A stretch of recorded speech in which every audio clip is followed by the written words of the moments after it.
What is a model? A model is a hanger. Let's stick to that. একটা মডেলের কাজ কি যে সে যে কাপড়টা পরবে বা প্রোডাক্টটা উপস্থাপন করবে সেটা সুন্দর করে উপস্থাপন করা। আমরা অনেক কিছু বাউন্ডারির বাইরে নিয়ে মার্জ করে ফেড করে কি জানি এখন করে ফেলি, এগুলোর তো আসলে দরকার নাই। Right.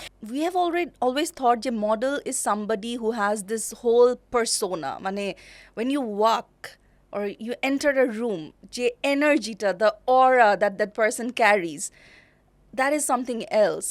The posture, the way you're talking, the way you're sitting. But এখনকার টাইমে এসে it feels like যে it's more of like you just wear a cloth, you just have a fancy accent or something like that for majority cases. So এই জায়গাটাতে what's your thought? Let's not complicate things. What is a model? A model is a hanger. Let's stick to that.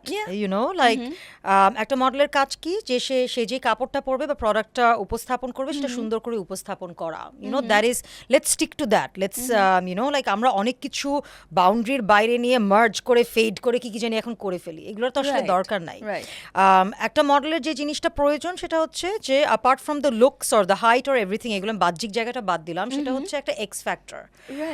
X ফ্যাক্টরটা অনেক জরুরি। মানে you can be the most beautiful looking person in the world but you will still not be able to be a good model.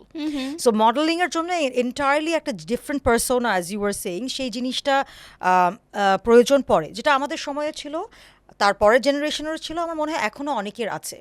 এখন যে জিনিসটা হয় যে আমাদের সময় আমরা কম ছিলাম বলে আমরা চোখে পড়তাম, এখন আসলে অনেক বেশি মানুষের মাঝে হয়তোবা আমাদের টাইমে যে 10জন 12জন বের হতো, এখনো হয়তোবা তারাই বের হচ্ছে, but it's too many people, you can't really notice আসলে কারা কি, মানে কে ভালো করছে and all that, but I think we have amazing models now as well.